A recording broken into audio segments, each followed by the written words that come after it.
is referring to in his question. In terms of the individual journey to a passport, I'm afraid we will have to take that away, and we'll have to look at the individual case. Anna Soubry.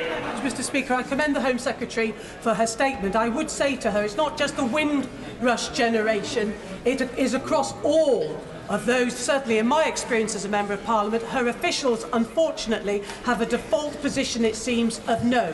Would she agree with me, however, that it's at moments like this that we, on both sides of this House, need to accept the need for a proper debate about immigration, an open and honest debate about immigration, and if we did that, we might come to the proper conclusion that it's not just the Windrush generation, but it's generations over centuries of immigrants that have contributed in a positive way to all aspects of life in our country.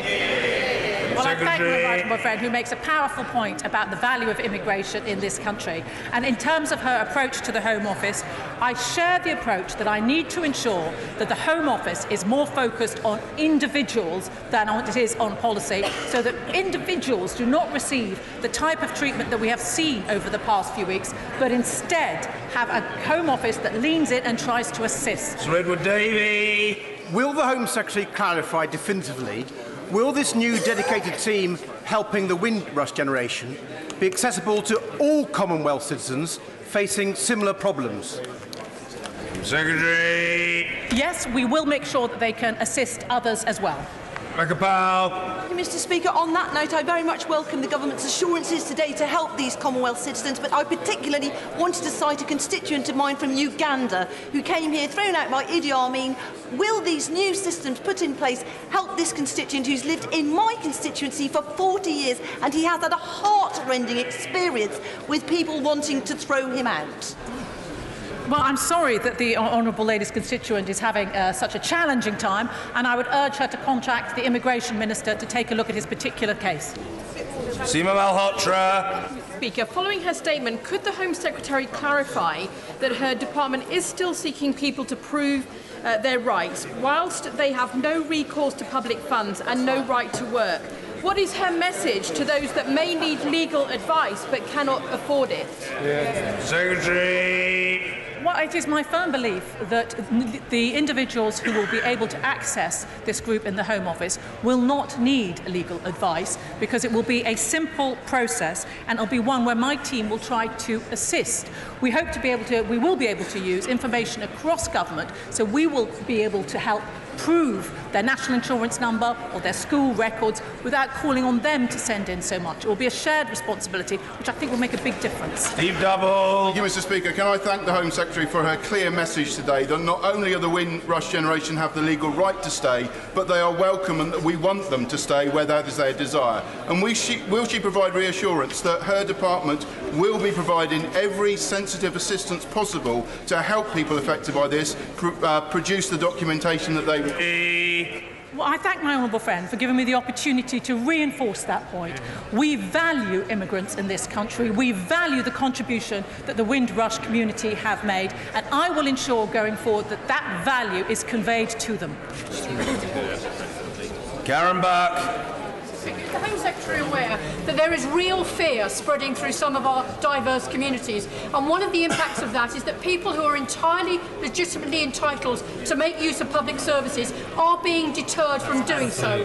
Will she be speaking to other departmental heads in order to make sure the message goes out, particularly in respect to the health service, that nobody avoids accessing services because they are frightened of what the hostile environment is going to do?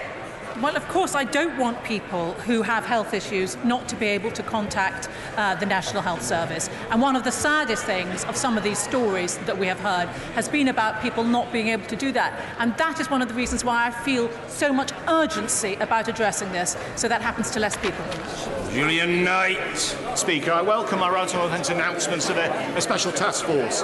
Can she confirm precisely how quickly will cases be processed? And crucially, when she envisages the backlog backlog of cases will ultimately be dealt with as people need this shadow removed from their lives? Secretary. Well, I think the most important thing we can convey from today's statement is that the Home Office is going out of its way to ensure that we can reassure people that they will be able to get that information. I don't expect that there to be a great rush of people who will want to apply, but whenever people need to, I will ensure that that process is done quickly, effectively and efficiently. Order. I understand the sense of anticipation in the Chamber about subsequent business, but I would just gently point out that we are discussing the rights and the futures of residents of this country. This is an extremely serious matter, and the issue and the people speaking about it should be treated with respect. It really shouldn't be necessary to say that again. Stuart C. MacDonald. Thank you, Mr. Speaker. Isn't the key point in all of this that the pernicious hostile environment impacts on everybody, whether they're here legally or otherwise? You can hardly get out your bed these days without somebody asking to see your passport. Isn't it time to scrap the hostile environment? Secretary. I simply don't accept the Honourable Gentleman's interpretation. It is not correct that you have to show your passport at every step. I do think it's important to make a clear distinction between people who are here legally and people who are here illegally. But the point about today's statement is that the people who came with the Windrush group are here legally, and we will look after them. Khalid Mahmood. I thank my right honourable friend from Tottenham for his work and leadership on this issue. This decision today will cost my constituents and all the people of the Windrush generation huge amounts of money in legal costs to do that. Will she look to set up a unit within the Home Office to deal with them and refer them back to members of Parliament to deal with it?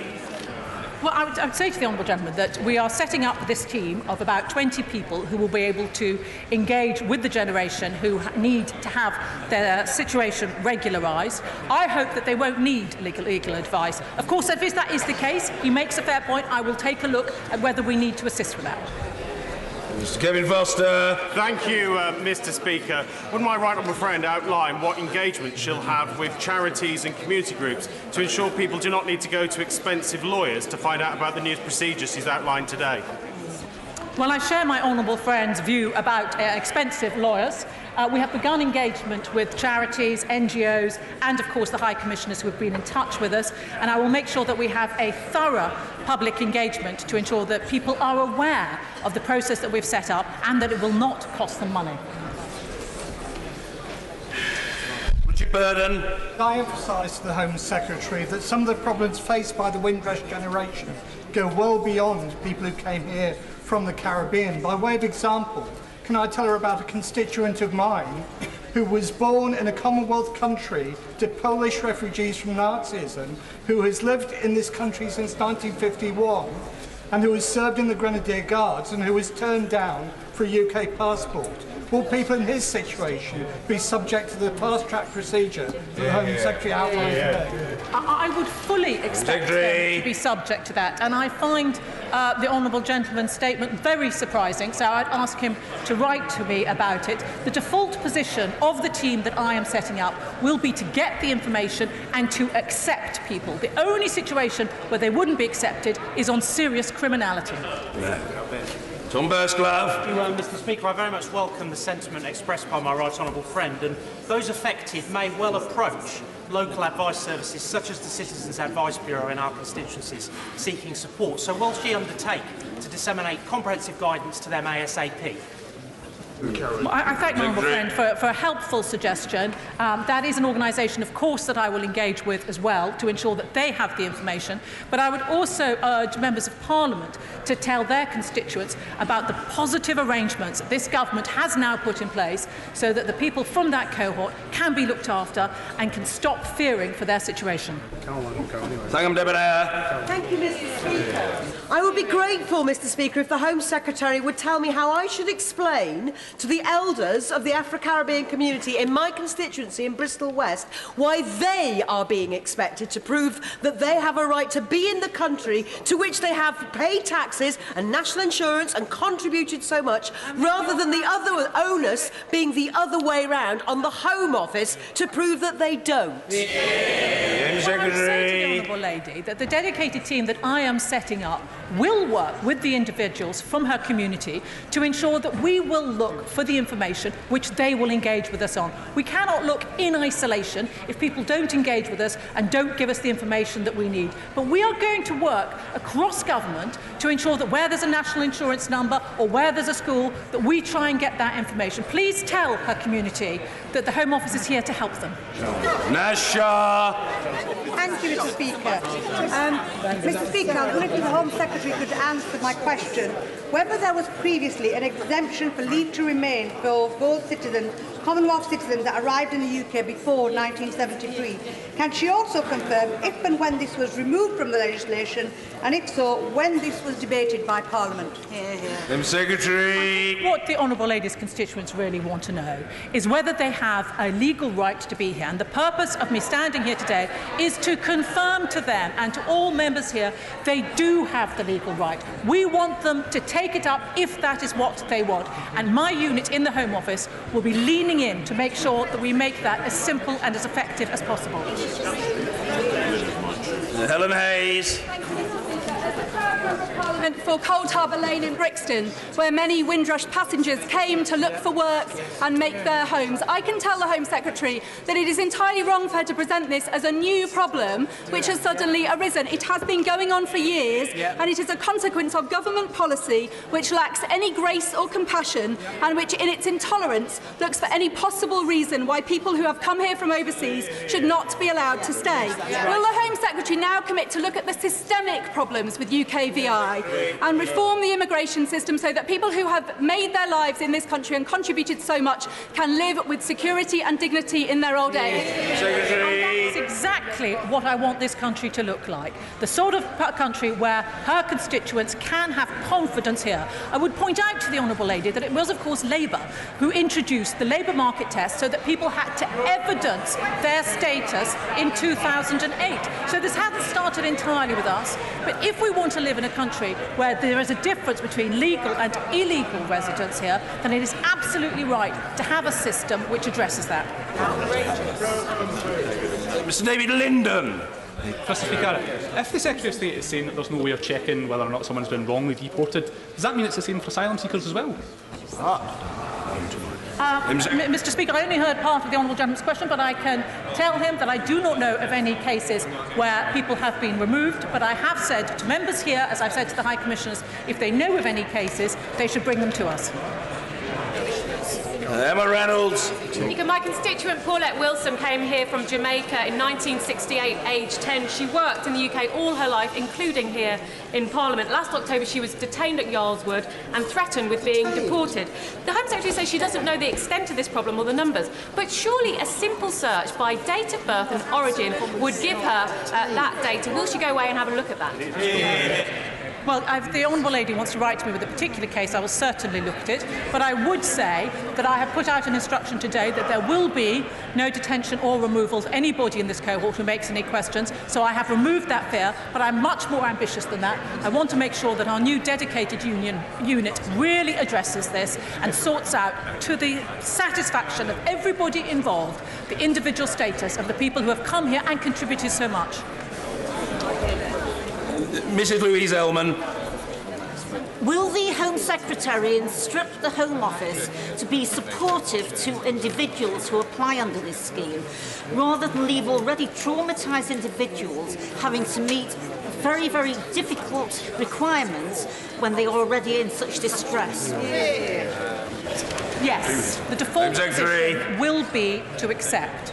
The only real change to that will be if there is serious criminality. We will need to work with the individuals to ensure that the information is collected, but I want to make sure this works for the individuals. As I said earlier, this is about individuals whose lives have been upset, who need the reassurance. I want to make sure that they get it. Finally, Jess Phillips. Thank you, Mr. Speaker. I often want to offer the members opposite who maybe don't understand what it's like to work with the Home Office every single day, if they would like to come and work in my constituency office, so I put that offer out there. Can I ask, as somebody who works with them every single day, how many people will be in this team? And how long will this team last for? Because this is not a problem that is going to go away overnight. Home Secretary. I work with the Home Office every day, I would say to the Honourable Lady, and I am aware of some of the challenges. The team will have 20 people in it. It will deliver what I have set out to say today, and we will see how long it is needed. What I'm interested in is outcomes, effective, sympathetic outcomes for the people who need it, who are so valued by this country. Thank you. Order. Statement of the Prime Minister.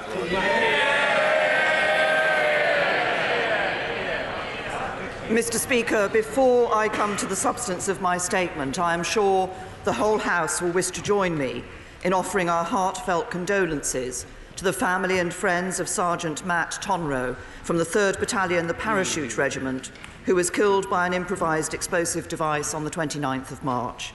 Sergeant Tonrow was embedded with US forces on a counter-Daesh operation. He served his country with great distinction, and it is clear he was a gifted and intelligent instructor who was respected by everyone he served with. Sergeant Tonrow fought to protect British values, our freedoms, and to keep this country safe. With permission, Mr. Speaker, I would like to make a statement on the actions that we have taken, together with our American and French allies, to degrade the Syrian regime's chemical weapons capabilities and to deter their future use. On Saturday, the 7th of April, up to 75 people, including young children, were killed in a horrific attack in Douma, with as many as 500 further casualties. All indications are that this was a chemical weapons attack. UK medical and scientific experts have analysed open source reports, images and video footage from the incident and concluded that the victims were exposed to a toxic chemical. This is corroborated by first-hand accounts from NGOs and aid workers. While the World Health Organization received reports that hundreds of patients arrived at Syrian health facilities on Saturday night with signs and symptoms consistent with exposure to toxic chemicals. And based on our assessment, we do not think that these reports could be falsified on this scale. Furthermore, Mr. Speaker, the Syrian regime has reportedly been attempting to conceal the evidence by searching evacuees from Douma to ensure samples are not being smuggled from this area. And a wider operation to conceal the facts of the attack is underway, supported by the Russians. Mr. Speaker, the images of this suffering are utterly haunting. Innocent families, seeking shelter in underground bunkers, found dead with foam in their mouths, burns to their eyes, and their bodies surrounded by a chlorine-like odour. Children, gasping for life as chemicals choked their lungs. The fact that such an atrocity can take place in our world today is a stain on our humanity. And we are clear about who is responsible. A significant body of information, including intelligence, indicates the Syrian regime is responsible for this latest attack. Open source accounts state that barrel bombs were used to deliver the chemicals. Barrel bombs are usually delivered by helicopters. Multiple open source reports and intelligence indicates that regime helicopters operated over Douma on the evening of the 7th of April, shortly before reports emerged in social media of a chemical attack. And the Syrian military officials coordinated what appears to be the use of chlorine weapons. Mr. Speaker, no other group could have carried out this attack. The opposition does not operate helicopters or use barrel bombs. Daesh does not even have a presence in Douma. And the reports of this attack are consistent with previous regime attacks. These include the attack on the 21st of August 2013, where over 800 people were killed and thousands more injured in a chemical attack also in Ghouta. 14 further smaller-scale chemical attacks reported prior to that summer. 3 further chlorine attacks in 2014 and 2015, which the independent UNSC-mandated investigation attributed to the regime. And the attack at Khan Sheikhoun on the 4th of April last year, where the Syrian regime used sarin against its people, killing around 100 with a further 500 casualties. Based on the regime's persistent pattern of behaviour and the cumulative analysis of specific incidents, we judged it highly likely that the Syrian regime had continued to use chemical weapons on at least 4 occasions since the attack in Khan Sheikhoun, and we judged that they would have continued to do so. So we needed to intervene rapidly to alleviate further indiscriminate humanitarian suffering. Mr. Speaker, we've explored every possible diplomatic channel to do so, but our efforts have been repeatedly thwarted. Following the sarin attack in eastern Damascus back in August 2013, the Syrian regime committed to dismantle its chemical weapon program, and Russia promised to ensure that Syria did this, overseen by the Organisation for the Prohibition of Chemical Weapons. At the weekend, the Leader of the Opposition cited this diplomatic agreement as a precedent that this process can work. But this process did not work. It did not eradicate the chemical weapons capability of the Syrian regime, with only last month the Opcw finding that Syria's declaration of its former chemical weapons programme is incomplete. And as I've already set out, it did not stop the Syrian regime from carrying out the most abhorrent atrocities using these weapons. Furthermore, on each occasion when we have seen every sign of chemical weapons being used, Russia has blocked any attempt to hold the perpetrators to account at the UN Security Council, with 6 such vetoes since the start of 2017. And just last week, Russia blocked a UN resolution that would have established an independent investigation able to determine responsibility for this latest attack. So regrettably, we had no choice but to conclude that diplomatic action on its own is not going to work. The Leader of the Opposition has said that he can only countenance involvement in Syria if there is UN authority behind it. The House should be clear. That would mean a Russian veto on our foreign policy. When the Cabinet met on Thursday, we considered the advice of the Attorney General. Based on this advice, we agreed that it was not just morally right, but also legally right to take military action, together with our closest allies, to alleviate further humanitarian suffering. This was not about intervening in a civil war, and it was not about regime change. It was about a limited, targeted and effective strike that sought to alleviate the humanitarian suffering of the Syrian people by degrading the Syrian regime's chemical weapons capability and deterring their use. And we have published the legal basis for this action. It required 3 conditions to be met. First, there must be convincing evidence generally accepted by the international community as a whole of extreme humanitarian distress on a large scale, requiring immediate and urgent relief. Second, it must be objectively clear that there is no practicable alternative to the use of force if lives are to be saved. And third, the proposed use of force must be necessary and proportionate to the aim of relief of humanitarian suffering and must be strictly limited in time and in scope to this aim. These are the same 3 criteria used as the legal justification for the UK's role in the NATO intervention in Kosovo. Our intervention in 1991 with the US and France, and in 1992 with the US, to create safe havens and enforce the no-fly zones in Iraq following the Gulf War, were also justified on the basis of humanitarian intervention. So governments of all colours have long considered that military action on an exceptional basis, where necessary and proportionate, and as a last resort to avert an overwhelming humanitarian catastrophe, is permissible under international law. Mr. Speaker, I've set out why we are convinced by the evidence and why there was no practicable alternative. Let me set out how this military response was also proportionate. This was a limited, targeted and effective strike that would significantly degrade Syrian chemical weapons capabilities and deter their future use, and with clear boundaries that expressly sought to avoid escalation and did everything possible to prevent civilian casualties. As a result, the coordinated actions of the US, UK and France were successfully and specifically targeted at 3 sites. Contrary to what the Leader of the Opposition said at the weekend, these were not empty buildings. The first was the Baza branch of the Scientific Studies and Research Centre in northern Damascus. This was a centre for the research and development of Syria's chemical and biological programme. It was hit by 57 American TLAMs and 19 American JASSMs. The second site was the Him Shinzar chemical weapons bunkers, 15 miles west of the city of Homs, which contained both a chemical weapons equipment and storage facility and an important command post. These were successfully hit by 7 French Scalp cruise missiles. And the third site was the Him Shinzar chemical weapons storage site and former missile base, which is now a military facility. This was assessed to be a location of Syrian sarin and precursor production equipment, whose destruction would degrade Syria's ability to deliver sarin in the future. This was hit by 9 US TLAMs, 5 naval and 2 Scalp cruise missiles from France, and 8 Storm Shadow missiles launched by R4 RAF Tornado GR4s. Very careful scientific analysis was used to determine where best to target these missiles to maximise the destruction of stockpiled chemicals and to minimise any risk to the surrounding area. And the facility that we targeted is located some distance from any known population centres, reducing yet further any such risk of civilian casualties.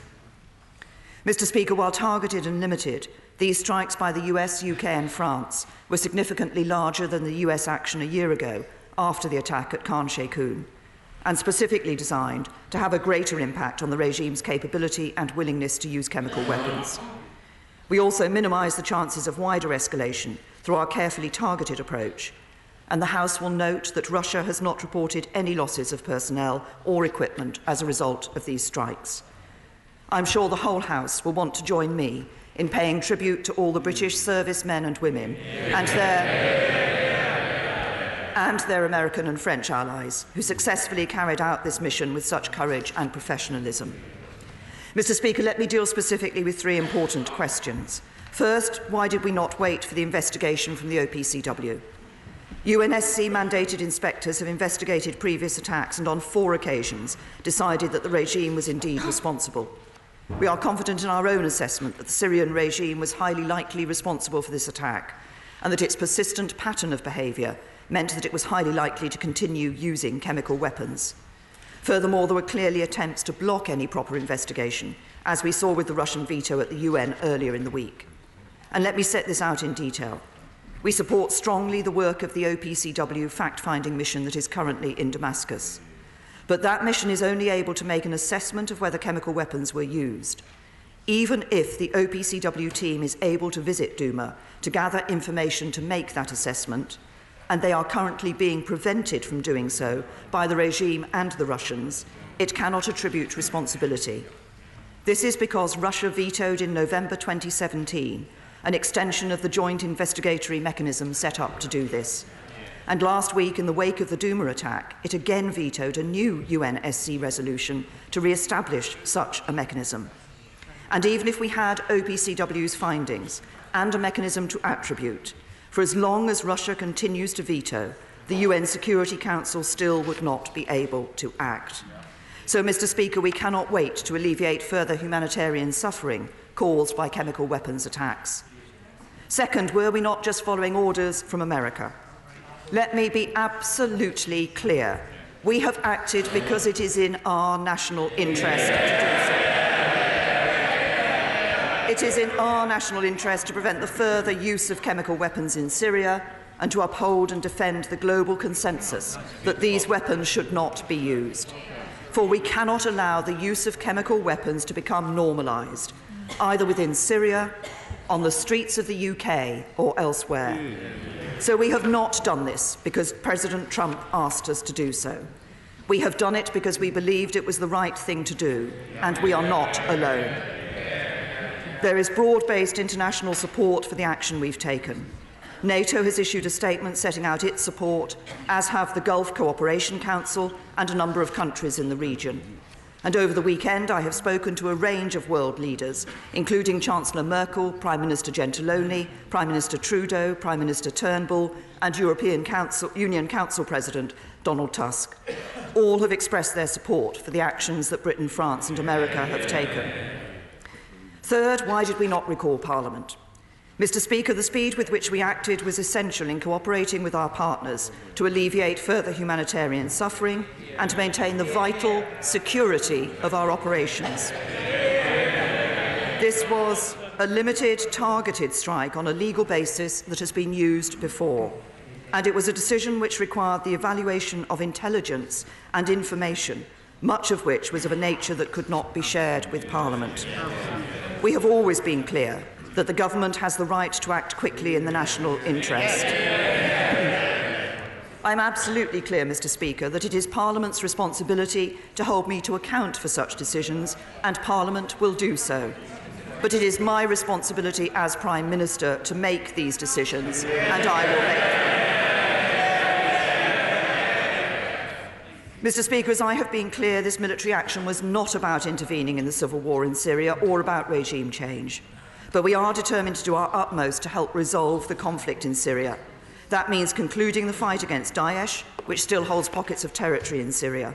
It means working to enable humanitarian access and continuing our efforts at the forefront of global response, where the UK has already committed almost £2.5 billion, our largest ever response to a single humanitarian crisis. And next week we will attend the second Brussels conference on supporting the future of Syria and the region, which will focus on humanitarian support, bolstering the UN-led political process in Geneva, and ensuring continued international support to refugees and host countries, driving forward the legacy of our own London conference held in 2016. And it means supporting international efforts to reinvigorate the process to deliver a political solution, for this is the best long-term hope for the Syrian people. The UK will do all of these things, but as I've also been clear, that is not what these military strikes were about. Mr. Speaker, as I've set out, the military action that we have taken this weekend was specifically focused on degrading the Syrian regime's chemical weapons capability and deterring their future use.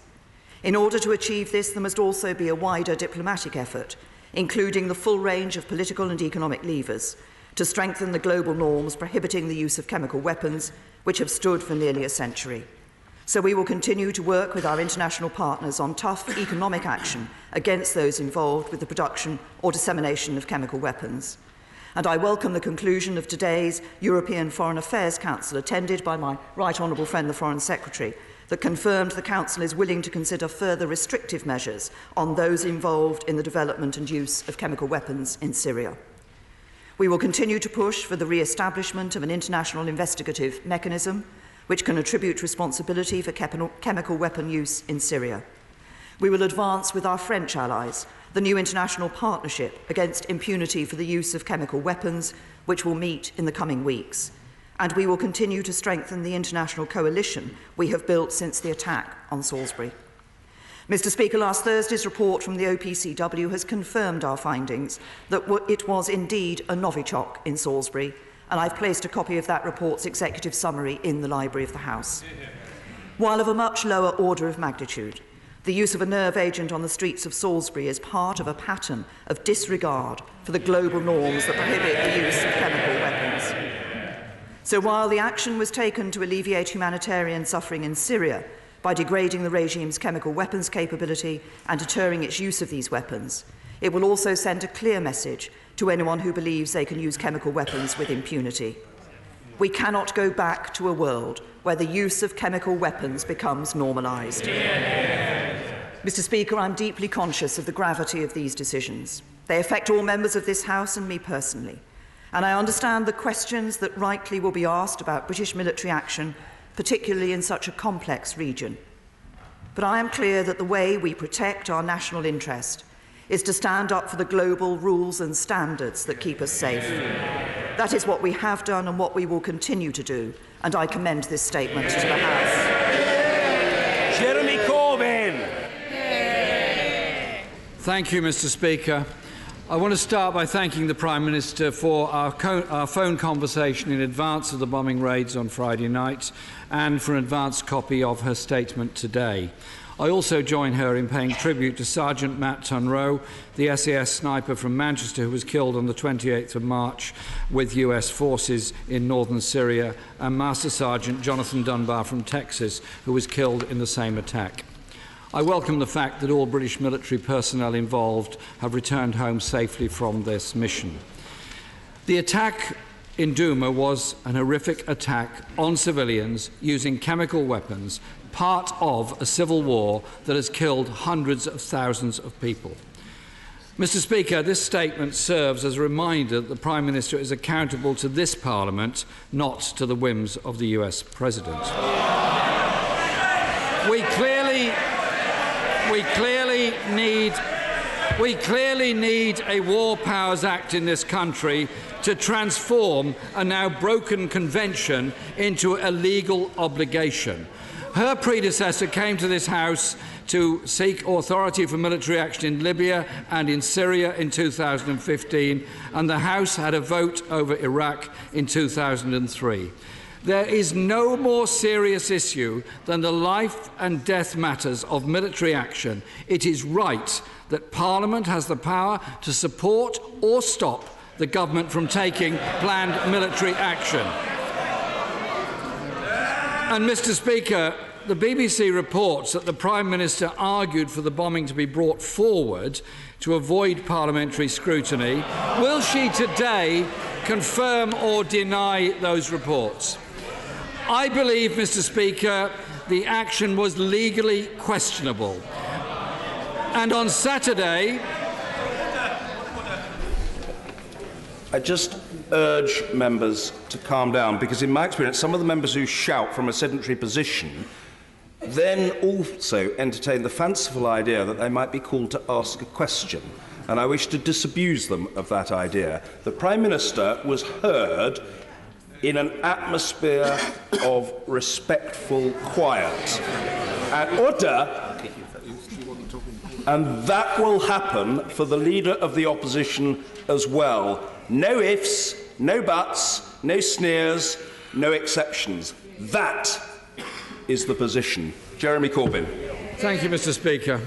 I believe that the action was legally questionable, and on Saturday the United Nations Secretary-General Antonio Guterres said as much, reiterating that all countries must act in line with the United Nations Charter, which states action must be in self-defence or be authorised by the United Nations Security Council.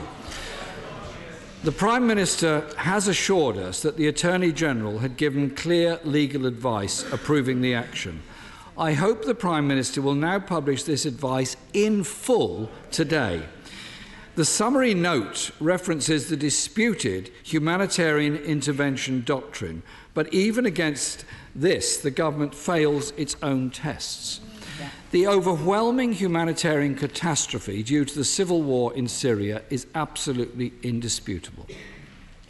But the Foreign Secretary said yesterday these strikes would have no bearing on the civil war. And the Prime Minister has reiterated that today by saying this is not what these military strikes were about. And, Mr. Speaker, does, for example, the humanitarian crisis in Yemen entitle other countries to arrogate to themselves the right to bomb Saudi airfields or their positions in Yemen, especially given their use of banned cluster bombs and white phosphorus?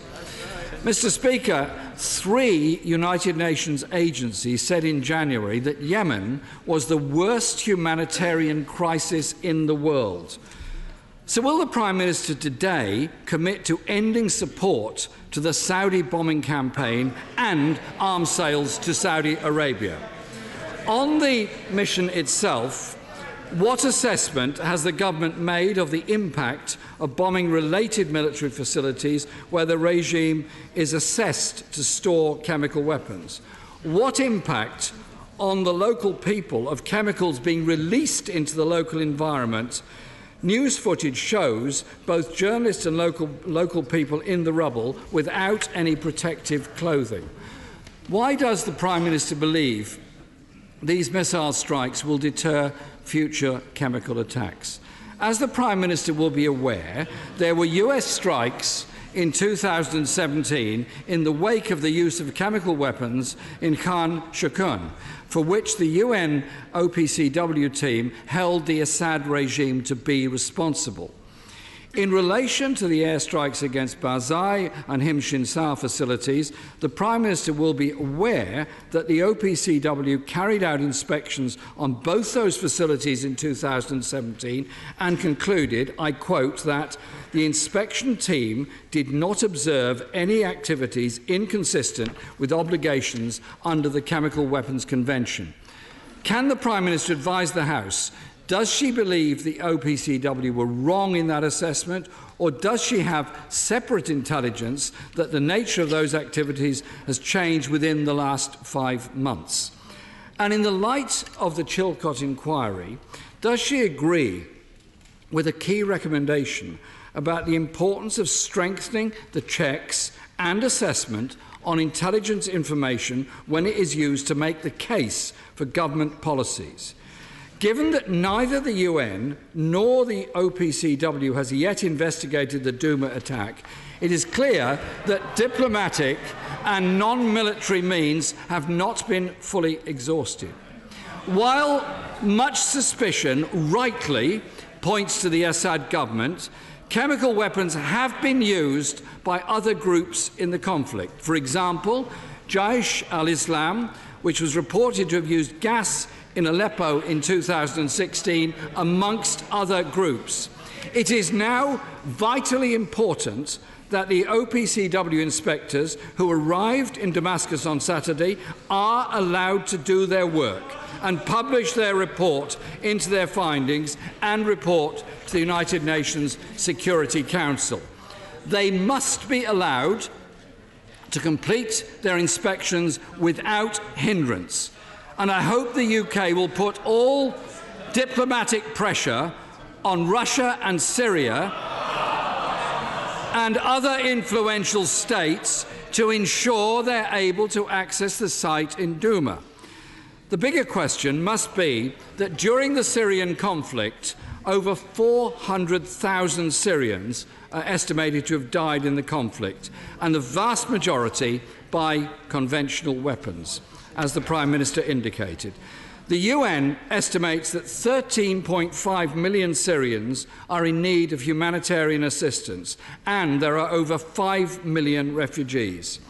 It's more important than ever that we take concrete steps to halt and finally end the suffering. Acting through the UN, the Prime Minister should now take a diplomatic lead to negotiate a pause in this abhorrent conflict.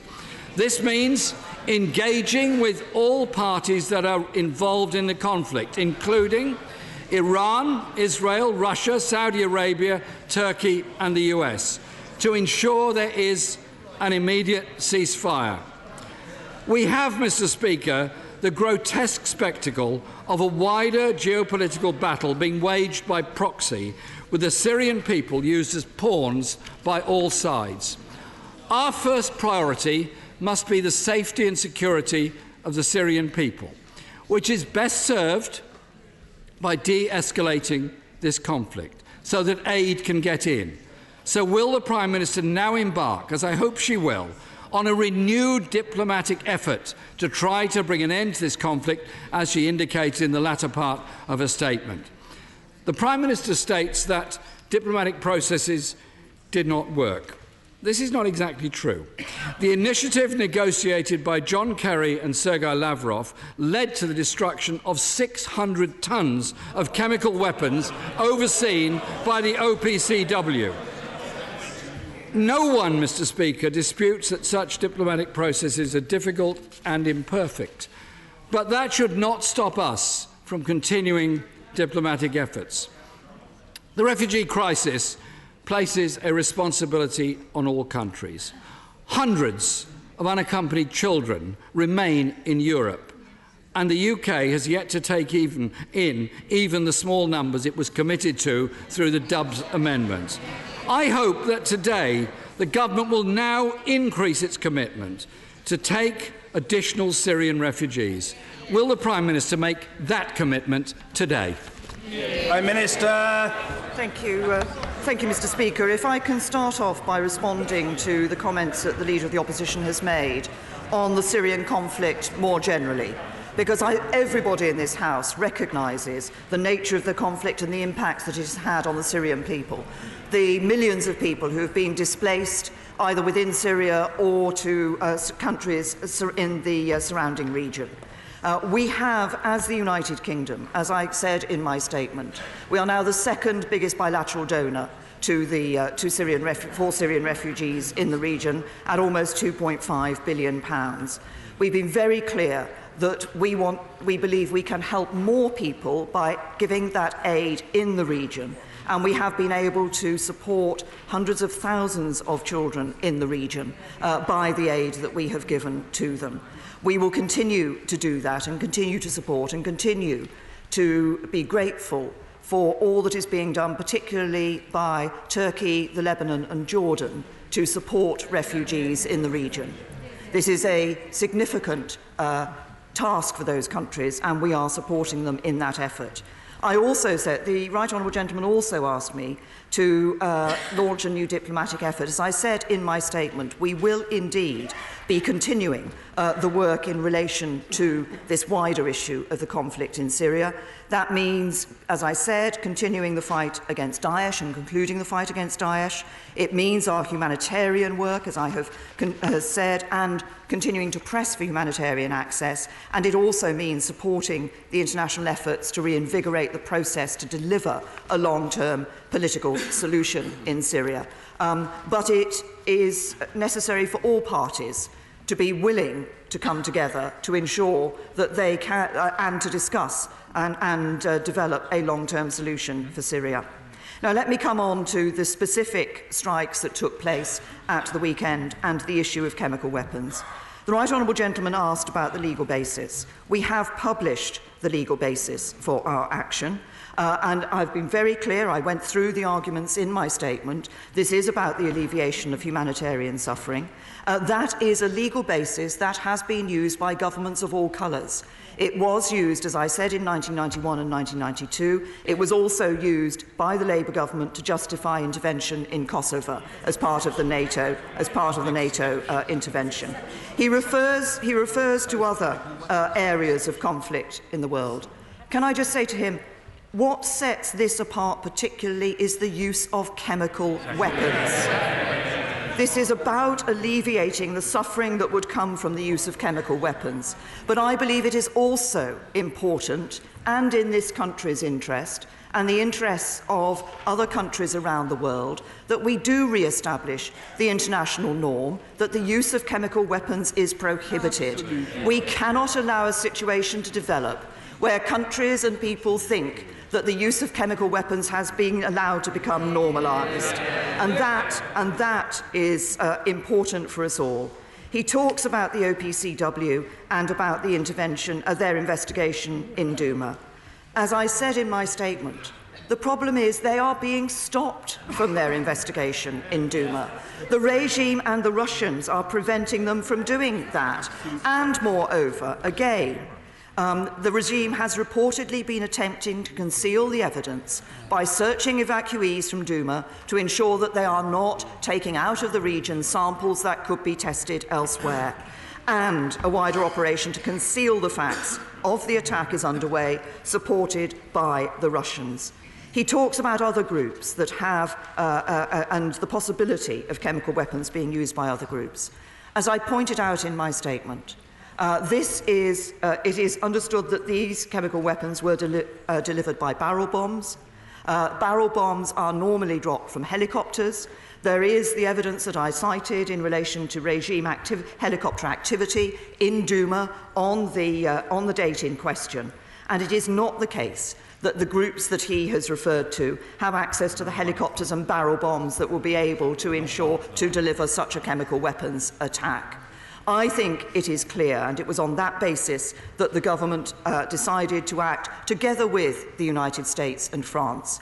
And I think it is important that this was a joint international effort that took place in relation to these strikes. These strikes were carefully targeted. A proper analysis was done to ensure that they were targeted at sites that were relevant to the chemical weapons capability of the regime. We did this to alleviate further human suffering. We targeted it on chemical weapons capability of the regime to degrade and deter the willingness of the regime to use chemical weapons in future. And I continue to believe it was the right thing to do. Mr. Kenneth Clark.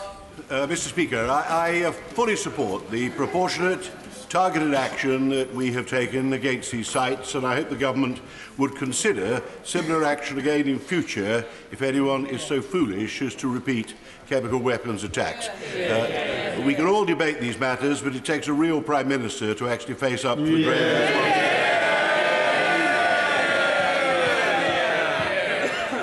But on the question of the parliamentary role, I think the Prime Minister was not relying on the archaic, narrow interpretation of the royal prerogative, which no government has invoked in this country for over 50 years. They've always come to Parliament for debate and votes, if possible, on any military action. And she says there was a problem of time, but surely, once President Trump had announced to the world what he was proposing, a widespread debate was taking place everywhere, including many MPs in the media, but no debate in Parliament.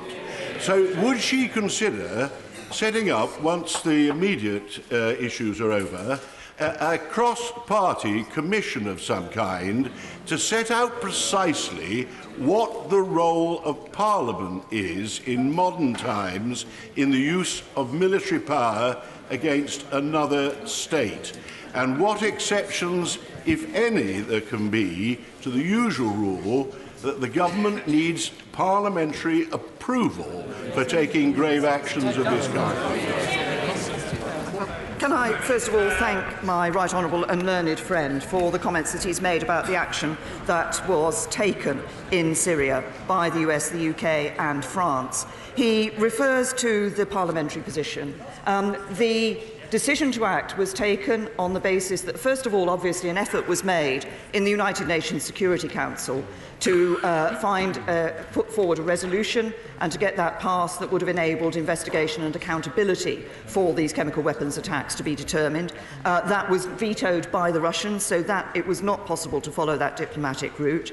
And the timing was such that enabled proper planning to take place so that this was a targeted and effective set of strikes, that it was done in a timely fashion, and also that it maintained the operational security of our armed forces. And any Prime Minister who commits any of our armed forces into action of this sort must have a care for their safety and their security in doing so. Can I also refer my right honourable and learned friend to the written ministerial statement in 2016 on the War Powers Convention, which said at the end of it the following: after careful consideration, the government has decided that it will not be codifying the convention in law or by resolution of the House in order to retain the ability of this and future governments and the armed forces to protect the security and interests of the UK in circumstances that we cannot predict, and to avoid such decisions becoming subject to legal action. It continues to say we will continue to ensure that Parliament is kept informed of significant major operations and deployments of the armed forces. That is what I have done today. I have come to Parliament with a statement on the action that took place. As I said in my statement, Parliament will hold me to account for the decision that has been taken. Ian Blackford.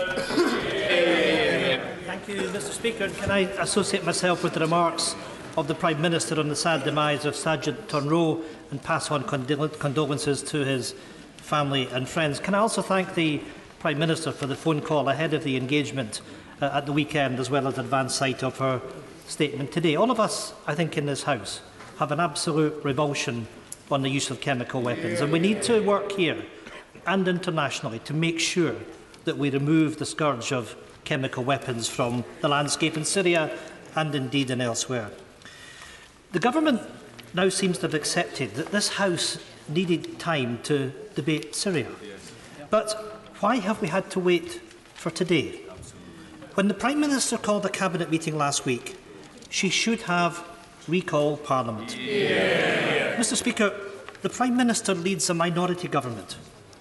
As was the case with the action against Daesh in 2015, this only happened with parliamentary approval. It was perfectly possible for the House to have been recalled in advance of Saturday's morning's airstrikes. Why was this not done? And what does this mean for the PM's position if there are further chemical attacks in Syria? Will she continue to authorise military action without consulting and without the authorisation of Parliament? I'm glad to hear the Leader of the Opposition support our calls for a War Powers Act, because this is the best way to protect us from getting into this situation again. Mr. Speaker, has the Government learned nothing from the Chilcot Review? Once again, we have been dragged into military action with little regard for the humanitarian situation on the ground and no long-term strategic plan. The human suffering in Syria knows no bounds. Hundreds of thousands dead, millions fleeing for their lives, and 400,000 civilians still trapped in appalling conditions, deprived of food, medicine and basic aid. Over 13 million civilians in desperate need of humanitarian aid. Will the Prime Minister revisit the issue of refugees, particularly child refugees? We must do more than we have been doing. Why was action taken before international weapons inspectors completed their investigation? In February, the Prime Minister told me in this House that she was committed to finding a political solution for Syria. Why then did the UK not support Sweden's draft UN resolution calling for an international investigation into chemical stockpiles reportedly held by the Syrian regime? Mr. Speaker, is the PM as surprised and concerned as I am at the US President's language that the situation in Syria was mission accomplished? Who does she agree with, the US President or the UN Secretary-General, who, like most of us, is clear? There is no military solution to the crisis. The solution must be political. Can I first of all say to the Right Honourable, he's raised a number of issues there. On the question of refugees, and particularly child refugees, and I recognise that this is an issue that has been of concern to members across this House for some time and has been raised in this chamber on a number of occasions. Obviously, we took the decision that we could help and support more children, more refugees in general, men and women as well as children, by acting in the region. And that is why we have, and as I've said, we've become the second biggest bilateral donor to the region. But we also took the decision that there were a number of refugees who are particularly vulnerable, who perhaps required particular medical support, who it was right to bring to the United Kingdom under our commitment on the Vulnerable Refugees Resettlement Scheme, which we have, Vulnerable Persons Resettlement Scheme, which we have been putting in place and continue to put in place. There are a number of other schemes that we're operating to bring refugees, children in particular, here to the United Kingdom. But we continue to ensure that we are supporting the greatest number possible of refugees by actually acting in region, and I think that continues to be what we should be doing. He asked me about the issue of Parliament, and I'm sure that he would recognise that it is the case that it is always necessary for the government to be able to act in those circumstances where decisions need to be taken, but to ensure that if a decision is taken which has not been discussed by Parliament, that an opportunity for Parliament to consider that, to discuss it, to ask questions on it is given at the first opportunity. That is exactly what we have done in this particular circumstance. We have also been as open as possible in terms of publishing the legal basis for which we have, on which we have taken this decision, and making information available to a number of parliamentarians on a Privy Council basis, and trying to ensure that we can provide the maximum possible briefing, commensurate, of course, with the fact that some of the intelligence that we have and have operated on is not intelligence that it is possible to share with Parliament. But we will be as open as possible with this Parliament. As I say, I will continue to answer questions from this Parliament on this issue. Mr. Ian Duncan-Smith. Speaker, may I say to my right honourable friend that given the nature of her narrow target of stopping Syrians using chemical weapons further, and of the need to take swift action, I commend her for taking that, notwithstanding the fact that others have criticised her for not coming to Parliament. Coming to Parliament is a must, and the Prime Minister has done that today and will do it later on as well. But can I also raise the issue that the Russians and the Syrians are blocking the OPCW from going in to the target area, and I understand there's a lot of clean-up and change taking place while that block is taking place at the same time. So I have a simple question to ask my right honourable friend. Given the confusion of some who are a bit uncertain about who is the greatest threat to world peace, does she think that it is Russia or America?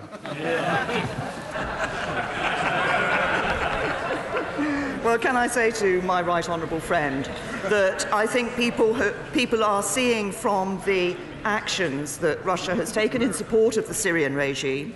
But as my right honourable friend has pointed out, what we are seeing in Syria at the moment in relation to Duma is that efforts are being made to ensure that it is not possible for the inspectors to be OPCW to be able to go in and to ascertain the truth of what happened in Duma. We took a decision, we assessed together with our allies, and the assessment was agreed amongst the three parties that took place in these strikes, that all the evidence that we had seen from open source reporting, the reporting of NGOs, the reporting of the World Health Organization, that this was a chemical weapons attack, and as I've indicated, a number of pieces of information and intelligence that showed that it was highly likely that this was undertaken by the Syrian regime. But my right honourable friend is right. Actually, more could have been done by the OPCW if Russia had not vetoed the resolution in the United Nations Security Council. It would be possible to make greater efforts on the ground to establish now what had happened in Duma if Russia and the regime were not blocking the opportunity for the OPCW to go to the site, and if efforts were not being made by the regime to ensure that material from the site is not available for that sort of analysis. It is quite clear that every effort is being made, and this is why I pointed this out in my statement in relation to comments the Leader of the Opposition had made. It is perfectly clear that Russia is preventing, is stopping, is blocking our opportunities to ensure that we can properly hold to account those responsible for chemical weapons attacks in Syria. Sir Vincent Cable. I also regret, Mr. Speaker, that the Prime Minister did not seek the prior approval of Parliament, especially as at least some of her arguments are compelling. But can I ask a question of the member for Rushcliffe, which he didn't answer, is that if the Syrian regime is now foolish enough to use its residual stocks to attack other holdouts like Idlib, does the Prime Minister intend to order fresh strikes, or is it, in the words of President Trump, a one-off operation and mission accomplished? Can I say to the right honourable gentleman that this was a limited and targeted set of strikes that took place between the United Kingdom, the United States and France. The intention of those strikes and the targets were carefully chosen. The intention was to degrade the chemical weapons capability of the Syrian regime and to deter its willingness to use those chemical weapons. Nobody should be in any doubt of our resolve to ensure that we cannot see a situation where the use of chemical weapons is normalised. Sir Michael Fallon. Would the Prime Minister accept that the public well understand that when our forces need to act quickly and decisively and safely in concert with our allies, it must be right to authorise strikes without giving notice? Is it further not clear that if the use of chemical weapons